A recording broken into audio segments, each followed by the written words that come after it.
Et bonjour à tous, c'est G783, on se retrouve dans cette dernière partie consacrée à la révision des fondamentaux du Lua et du Love 2D à travers le codage d'un petit shoot 'em up maison. Là, on va passer à complètement autre chose, puisqu'on a déjà notre héros et nos ennemis qui peuvent interagir, se tirer dessus et s'enlever mutuellement des points de vie. Et donc là, on va passer à complètement autre chose, puisqu'on va créer une image en arrière-plan qu'on va essayer de faire scroller pour donner un petit effet visuel à notre jeu. Deux petites précisions avant qu'on débute. La première, c'est que je voulais faire ça en une seule vidéo, et évidemment, c'était beaucoup trop long, notamment parce que je m'étais beaucoup trop trompé. Mais bon, ça, c'est un autre problème. Mais du coup, de toute façon, ça sera mieux de faire ça en deux vidéos. Tant pis, ça prolongera un tout petit peu plus le plaisir. Ça vous fera une petite vidéo de plus. Donc, dans la première, on affichera juste l'image, et dans la deuxième, on la fera scroller pour donner un effet que je trouve assez sympathique. La deuxième petite précision, c'est que j'avais l'impression qu'il y avait un bug dans mon jeu, à savoir que mon héros, il se faisait toucher de manière un peu aléatoire, un peu comme là, vous voyez, la balle là, bon là elle m'a touché, mais voilà, là il se passe rien, là il se passe rien, là il se passe rien, alors que ça m'a bien traversé. Par contre, dans les ennemis, ça marche dans 100% des cas. Allez, viens, viens, viens, je te touche, voilà, même sur les côtés. Du coup, j'ai revu un peu mon code, et le problème qu'il y avait, il venait de la fonction test collision, donc ça, on s'en doutait. Et en fait, la solution, maintenant, elle me paraît tellement évidente que j'ai un peu honte de vous l'exposer, mais c'est pas grave. Du coup, je vous ai expliqué qu'on pouvait déplacer l'origine de l'image, le centrer sur le vaisseau, et que si on enlevait un demi-vaisseau de chaque côté, ça testait les collisions, ce que fait exactement cette fonction. Ceci est vrai, sauf que ce que j'avais oublié de prendre en compte, c'est que dans ce cas-là, pour mon héros, la hitbox, elle ne fait que ça. Notamment, elle est centrée, mais elle ne prend pas toute l'image. Et pourquoi? Pourquoi? Parce qu'en fait, on avait zoomé sur le héros, on lui avait mis une échelle de 2.1. Donc le héros étant deux fois plus grand que son image originelle, il ne faut pas oublier de multiplier par l'échelle pour que la hitbox prenne tout le héros. Du coup, on y remédie assez facilement. Il suffit de prendre ptarget, là, qu'on avait dans la fonction, et de lui passer l'échelle, enfin, qui récupère l'échelle. Ptarget fois scale, que multiplie ptarget, voilà. Et donc on fait ça pour tous. Comme ça, quand c'est le mob, son échelle étant de 1, ptarget.scale, ça va être 1 fois le reste, ça va strictement rien changer. Par contre, quand c'est le héros, vu que son échelle est de 2, ça va faire 2 fois cette zone-là, ça va doubler la hitbox, et ça va donc 2 fois mieux marcher. Donc dans 100% des cas en pratique. Allez, vas-y, touche-moi. Voilà, ça marche. Ça marche même sur les côtés, c'est super. Et pour les mobs, ça marche toujours tout pareil. Bon, donc maintenant on passe complètement à autre chose. On crée donc notre objet map. Pour ça, on va se servir d'une tilesheet qu'on va découper en petites zones d'images qu'on va indexer. Tout ça, c'est largement détaillé dans l'atelier Gamecoder tilesheet, donc je ne vais pas trop rentrer dans les détails. Et voilà, on attaque sans plus attendre. Allez, on y va du coup. Ce que je voulais dire, c'est qu'on va pas se mettre dans le game. Le game, c'est ce qui gère les interactions entre le héros, les mobs, les roquettes, tout ça. Donc là, j'en ai plus vraiment besoin, puisque là, je vais créer complètement autre chose, une image en arrière-plan, il n'y aura aucune interaction avec ces entités-là. Donc ce que je propose de faire, c'est de tout fermer, tout n'est pas effacé, hein, tout est encore là, de se remettre dans le main, et à partir de ce main, de se créer un objet map. Du coup, on y va, on crée l'objet local map, qui sera comme d'habitude une variable complexe et qu'on va retourner à la fin du module. On le retourne dans quoi? Dans le main. Et donc là on va faire mymap.load,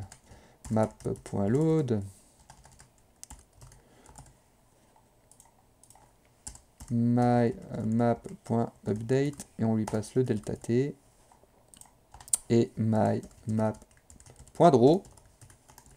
sachant qu'en le mettant ici comme ça ne marchera pas. Ça va pas bien se dessiner. Pour l'instant, je vais le laisser pour vous montrer, et peut-être que vous allez trouver pourquoi d'ici la fin de cette petite vidéo. Voilà, l'autre chose qu'on va faire, c'est qu'on va mettre la pause automatique dès le début du jeu pour éviter que les explosions diverses et variées qui sont juste insupportables. Et évidemment, MyMap, il me le souligne parce qu'il ne connaît pas. Du coup, il faut que je lui dise d'aller chercher ça dans le programme map. Voilà. Donc là maintenant tout est bon, il n'y a plus qu'à sauvegarder ça. Je vais l'appeler map pour être très original comme d'habitude.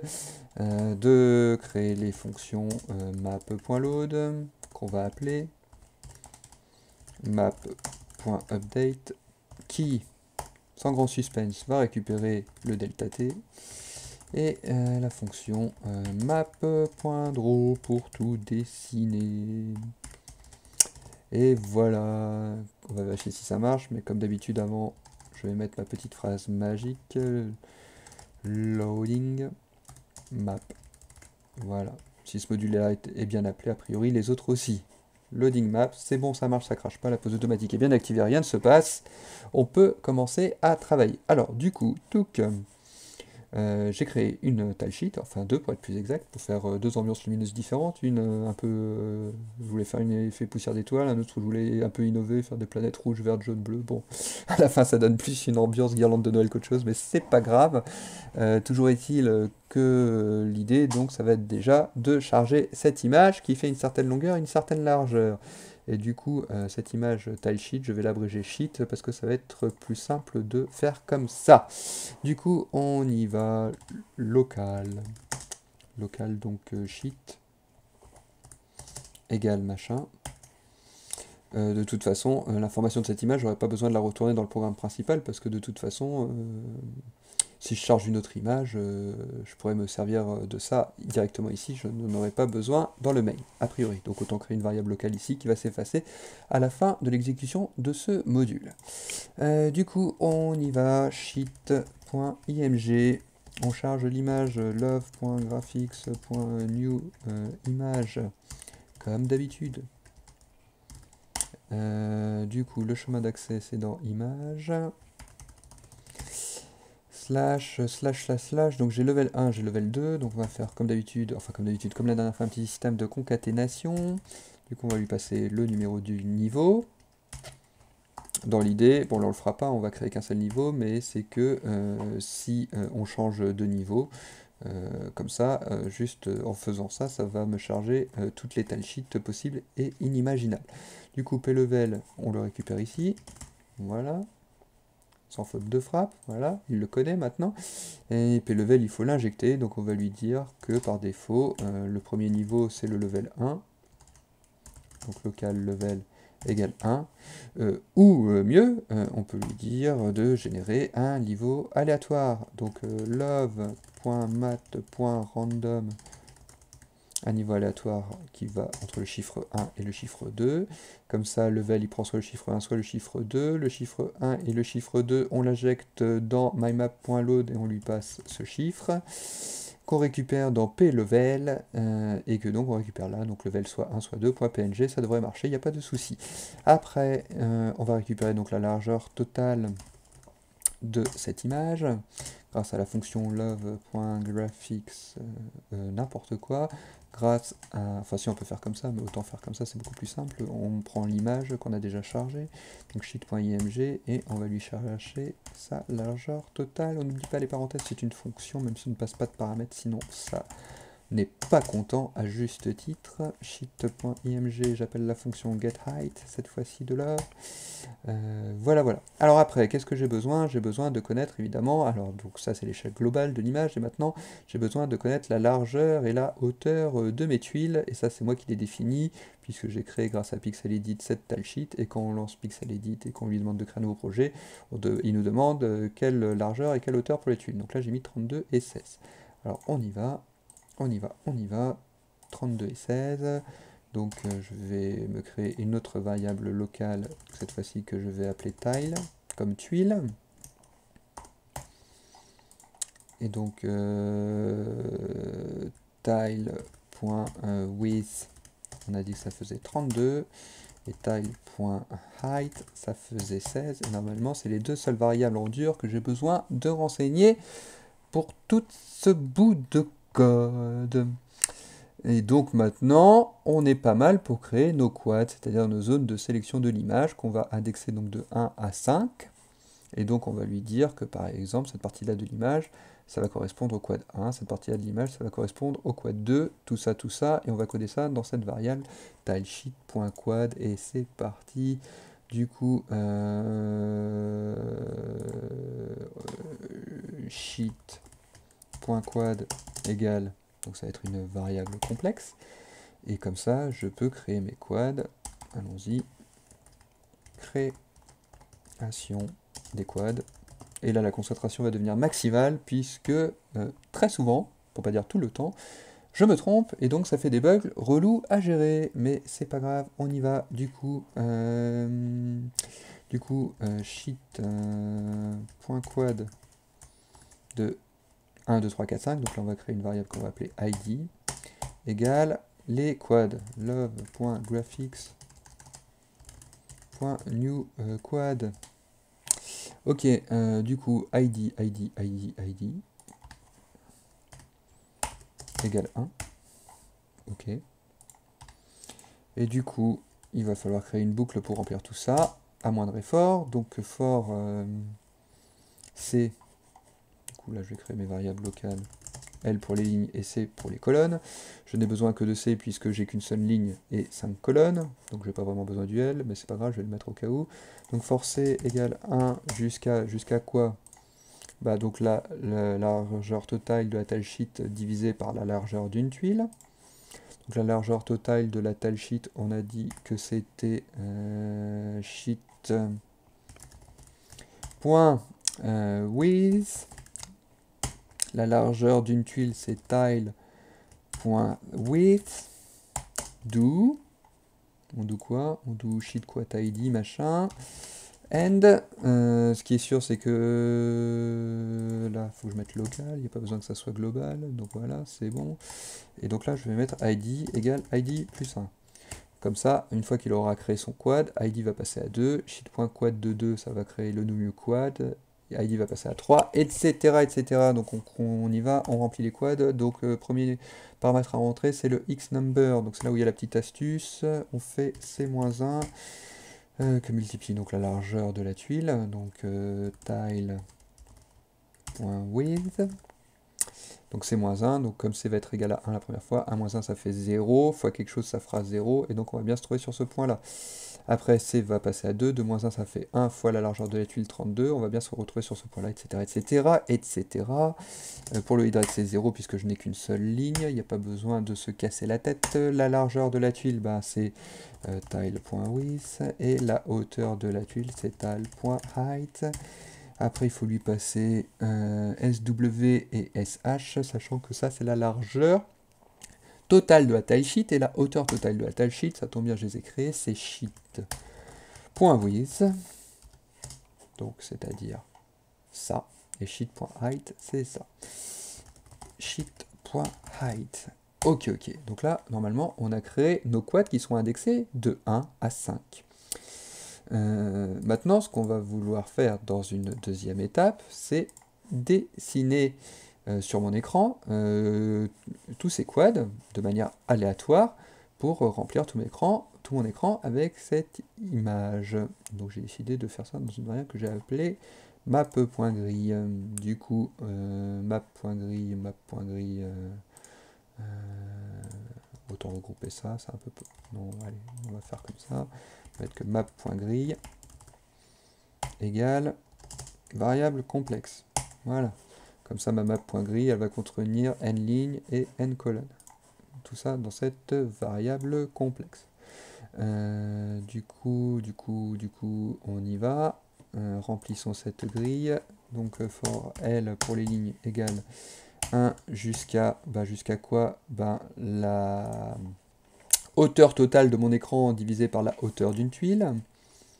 Donc ça fait screen.height divisé par tile.height. Screen est souligné, c'est normal, c'est une variable globale hein, qui était au début de mon programme ici. Donc c'est pas une faute de frappe, c'est juste qu'elle est globale et donc partagée à tout le programme. Donc là il peut la récupérer. Do and après, il faut faire pareil pour les colonnes. Pour C égale 1 to, cette fois-ci, c'est la largeur totale de l'écran qu'on divise par la largeur d'une tuile. Tile.width to end. Voilà. voilà, et donc là on va mettre des choses, et donc on va mettre que map.grille de la ligne et de la colonne en question égale quelque chose. Sauf que là évidemment ça va pas marcher puisque map.grille de 1, on va passer un C là qui va prendre plein de valeurs, 1, 2, 3, 4, 5, 6, 7, 8, et donc il va me dire que c'est pas possible puisqu'on ne lui a pas précisé que map.grille de L devenait elle-même une variable complexe et qui pouvait donc contenir de ce fait là une infinité de colonnes C, logique que j'avais plus ou moins bien expliqué dans ma première vidéo sur la série Snake tout au début de cette chaîne. Du coup vous pouvez la revoir, je réexplique pas, j'avais tout bien expliqué, enfin tout bien je sais pas, mais en tout cas j'avais expliqué ce que moi j'en avais compris là-dedans. Donc voilà, donc du coup, donc là il faut que j'injecte les quads, c'est-à-dire cette chose-là. Sauf que si là je mets par exemple sheet.quad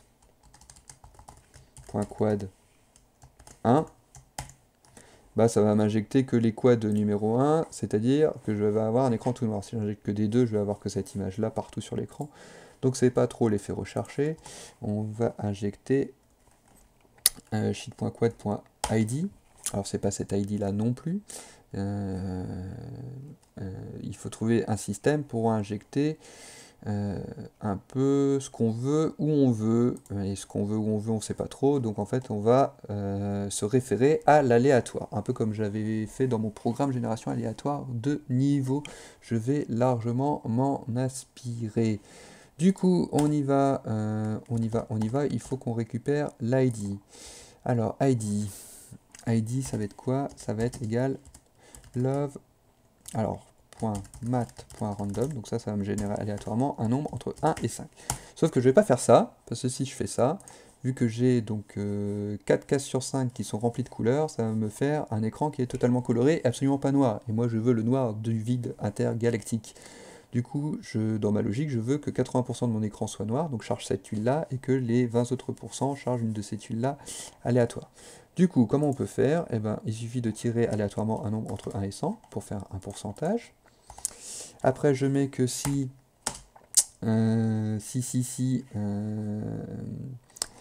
ID est supérieur à 80, alors tu as le droit de me tirer. Alors là, je vais pas mettre ID, je vais mettre random. Donc là, on va créer une variable. Oui, bah d'ailleurs, en Lua, on n'est pas obligé de s'embêter, on peut faire directement local random, on n'est pas obligé de la déclarer, on peut la déclarer et l'utiliser en même temps, c'est ça qui est cool. Donc je tire un nombre aléatoire entre 1 et 100, si ce nombre est supérieur à 80, donc on est dans les 20% de cas où j'ai le droit d'afficher une tuile colorée, alors là je lui dis que id égale love.mat.random 2,4. 2,5 même. Du coup, il tire un nombre aléatoire entre 2 et 5, donc il va me tirer soit cette tuile, soit cette tuile, soit cette tuile. Je ne lui dis pas 1, parce que sinon il pourrait me charger la tuile noire, ce que je ne veux pas. Donc là je suis dans les 20% des cas, il va bien me charger une tuile de couleur. Sinon, bah, je lui dis que id égale 1, tout simplement. Et donc là, end. On va faire comme ça, on verra mieux. Toc. Et toc. Je sais pas si on voit mieux, mais bon. Donc voilà. Sinon, de 1 à 80, donc dans les 80% de cas où je veux que ça soit tout noir, je lui dis de prendre la tuile 1. La tuile 1, c'est celle-ci, elle est toute noire, donc ça, c'est pas trop mal, je pense que ça peut marcher comme ça. Du coup, map.grille de LC, prendre sheet de quad.id, et donc là, j'ai rempli normalement toute ma grille de toutes ces lignes et de toutes ces colonnes de quad. Dernière étape, il va falloir afficher ça. Et donc là, on y va, c'est un peu la même logique, enfin c'est la même logique pour faire la boucle en tout cas. Donc pour 1 égale 1, tout machin, do, sauf que là on fait pas ça. Force égale 1, tout machin, on va faire quelque chose. Évidemment, on va fermer ces deux boucles. Ah, et petite précision, parce que ça aussi ça m'avait bien saoulé, ça m'avait bien fait cracher mon programme. C'est-à-dire que là on a mis screen height to tile height, divisé par tile height, je prends ma calculette, la hauteur totale de mon écran elle fait 600, mes tuiles elles font 32, 16 de haut, Et évidemment, là, ça me fait un nombre flottant, c'est-à-dire un nombre avec une décimale. Bon, là, ça peut pas trop grave, ça va pas trop me faire bugger, mais un peu plus loin dans le programme, ça va tout me faire planter. Et du coup, il faut que je me débarrasse à tout prix de cette virgule. Et du coup, ce que je fais, c'est que j'utilise la fonction mathfloor qui va me virer la virgule. Du coup, je vais le faire ici aussi. Voilà, ça, si on fait ça divisé par ça, ça fait pas un nombre flottant, mais c'est pas grave. On va sécuriser le truc quand même, avec la même astuce. Donc là, par exemple, ça fera plus 37,5, mais ça fera 37. Et si ça faisait 37,9, ça ferait quand même 37. Ça n'arrondit pas le nombre, hein. Ça n'enlève que la virgule pour garder l'entier.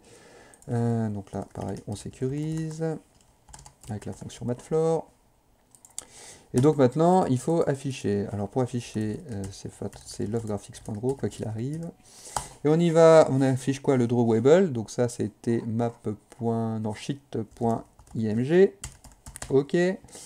On affiche quoi d'autre? Qu'est-ce qu'il veut qu'on affiche d'autre? On affiche le quad. Bah, du coup, le quad, c'est maintenant map.grille de L et de C, qui de toute façon contient bien le quad, qu'on avait déjà renseigné. Après, qu'est-ce qu'il faut afficher d'autre? Bah, l'origine X et l'origine Y de l'image. Du coup, l'origine X, donc on va être première ligne, on va se déplacer sur ces colonnes. Donc encore une fois, l'astuce du C-1, etc., etc. Comme pour créer les quads. Donc C-1 que multiplie tile.width. Et l'origine Y, donc L-1 que multiplie tile.height. Pas de rotation, pas de scale, pas de changement d'origine. On s'arrête là. Un peu d'appréhension, on va appuyer sur F6, on va lancer le truc. Qu'est-ce qui va se passer? Ça charge l'image. Mais il y a quand même un problème. Où sont passés nos vaisseaux? Je relance. Donc là, ça me charge bien mon autre image, puisque ça génère encore une fois un level, un chiffre aléatoire 1, 2, là. On a mis où ça? Ici, ici. J'enlève la pause automatique, pour vous montrer que c'est pas ça le problème, que les vaisseaux n'apparaissent quand même pas. Du coup, échappe F6. Ah, petit clin d'œil qui sert à rien, vous voyez que je suis devenu plus réaliste. J'essaye, 83, essaye de coder quelque chose, non plus en 1 heure, mais en 2 heures. Bon, toujours est-il qu'il n'y a plus de vaisseaux. Enfin, on voit des petits trucs qui clignotent. On entend des sons de temps en temps, mais il se passe des choses bizarres. Et en fait, je vous avais dit que là, dans le main, en mettant mymap.draw ici, ça ne marcherait pas.